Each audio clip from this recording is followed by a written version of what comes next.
It is our WyoPreps fan voted small school football game of the week, and it is a 1 versus 2 showdown in Class 1A 6-man between the top ranked Little Snake River Rattlers and the second ranked Encampment Tigers. Going to visit with Encampment head coach Kegan Willford, and thank you for taking a few minutes here. I know I talked with you in the preseason. You knew you had some guys coming back, but you had some younger guys that needed to develop. How would you say you are here about halfway through the regular season? Yeah, I mean, we feel pretty good about where we're at currently.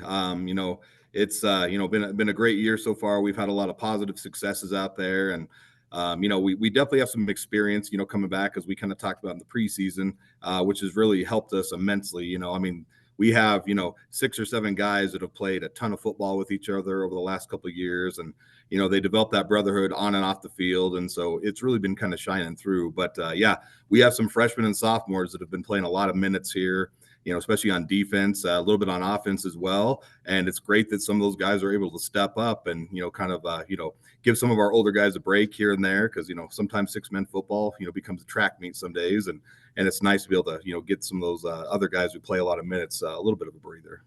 You've had a couple big wins. I know this is going to be a test coming up Saturday afternoon, but you've had a couple big wins. What have you seen from your team in wins against DuBois on the road? Last week at home against KC, where it's a 1-point game, and after the first quarter, and then you guys just kind of pull away. What have you seen in those 2 wins particularly? Yeah, something we've kind of preached this year is just kind of a next play mentality. I mean, I think sometimes in the years past where we've either kind of got smacked in the mouth a little bit early on, or been very very competitive early on with some of these teams. Sometimes we get down after certain scores, or if there's a bad play somewhere, some of the kids kind of dwell on that. So this year, almost after any kind of maybe negative play our way, we're just talking next play mentality, and it's starting to rub off on the players because they're even kind of preaching it and saying it throughout the games and things like that too.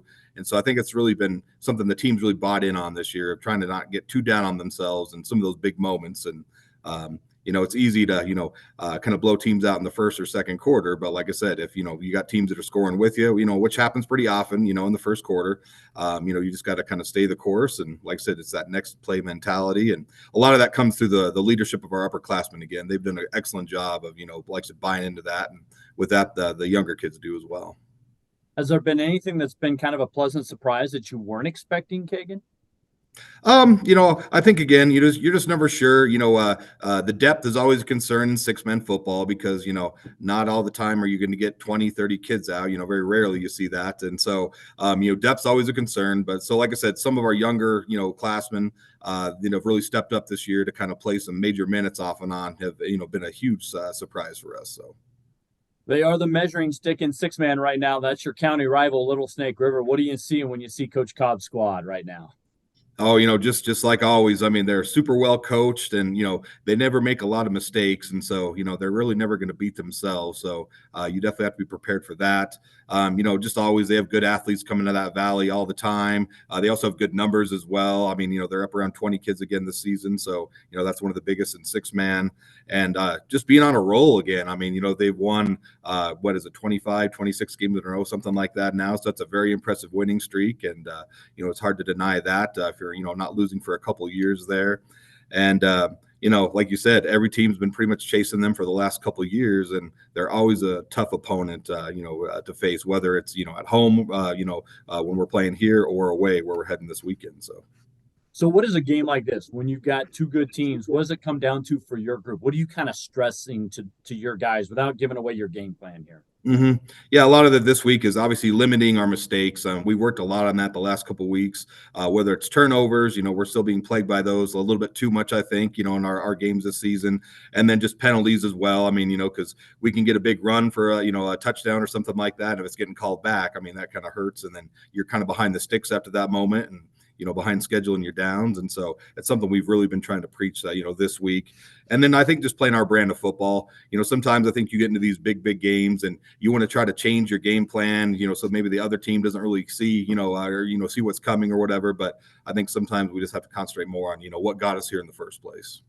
Well, I'm looking forward to a big matchup here. You guys have your own unique brand and the way you go about things, but it's been successful for both teams. Kagan, thanks so much for your time, and best of luck Saturday afternoon in Bags.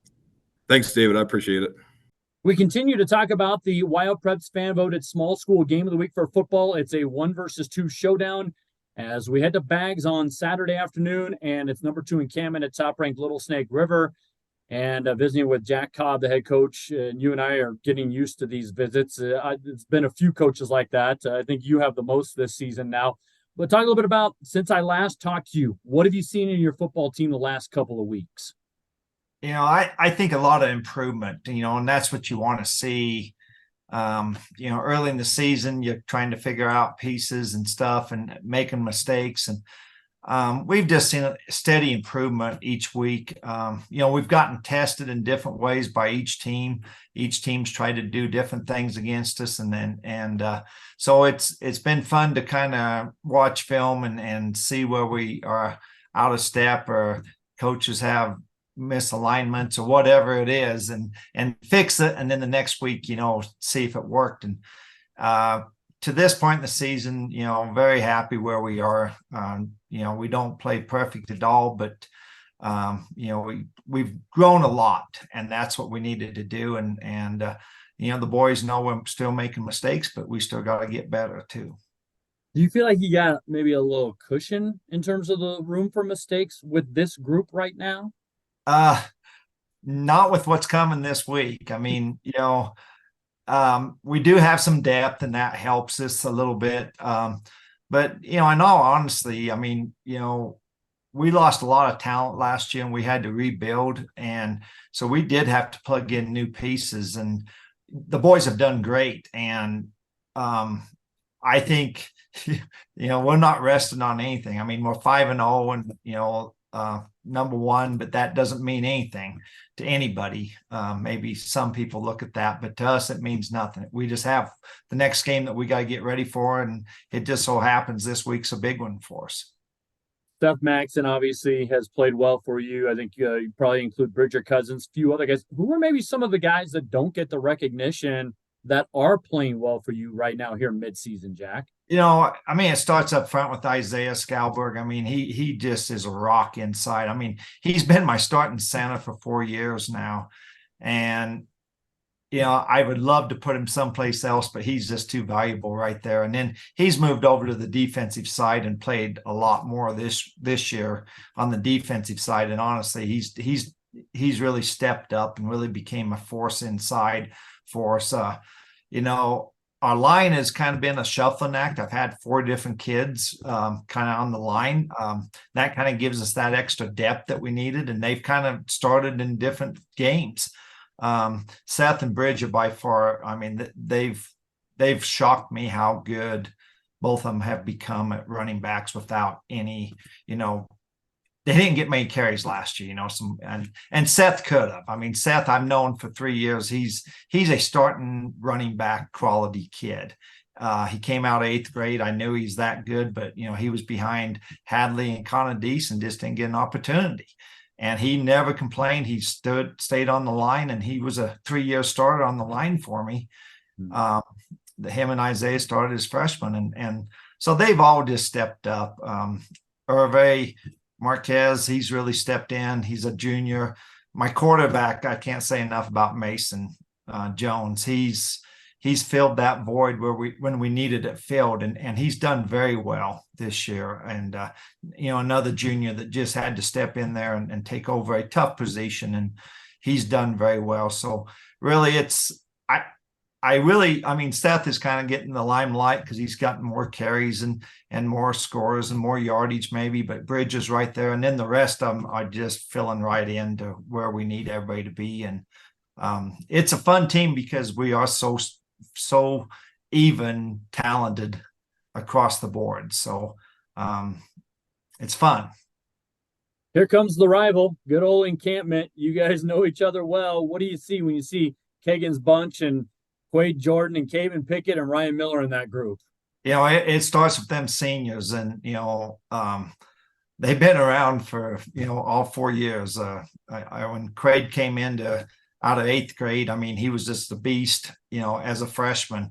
Caden's been kind of slower, progressing, but what an athlete he is. I mean, when you're a state champion in shot put and disc, and we played against him in basketball, and he's just a pure athlete. And he brings in a different dimension that not many teams can bring in.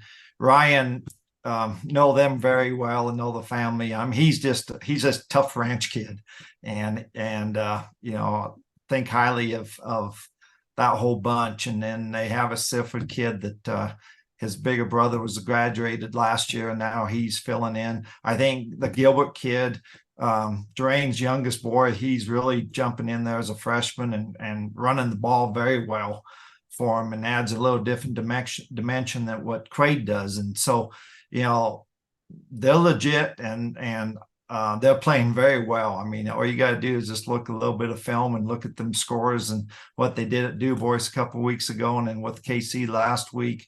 You know, there's a reason why they're right there at the top of the rankings, and it's going to be a fun one. And you know, county rival, it don't get much better than that. So game inches, what does it come down to in something like this when you do know each other so well? You know, I think you know, they have their game plan. They know what they do well. We know what we do well. And I think it just comes down to which team can honestly just stick to the game plan and not make mistakes. I mean, we all know in 6-man, you cannot make mistakes. You can't get, you know, holding calls. You can't get, you know, turnovers. It's such a fine line in 6-man. I mean, it can get away from you so fast. And so our boys just got to stay disciplined in what we do, and just be confident in what we do. And, but it's going to be a good one. It's going to be a fun one. But I tell the boys, I mean,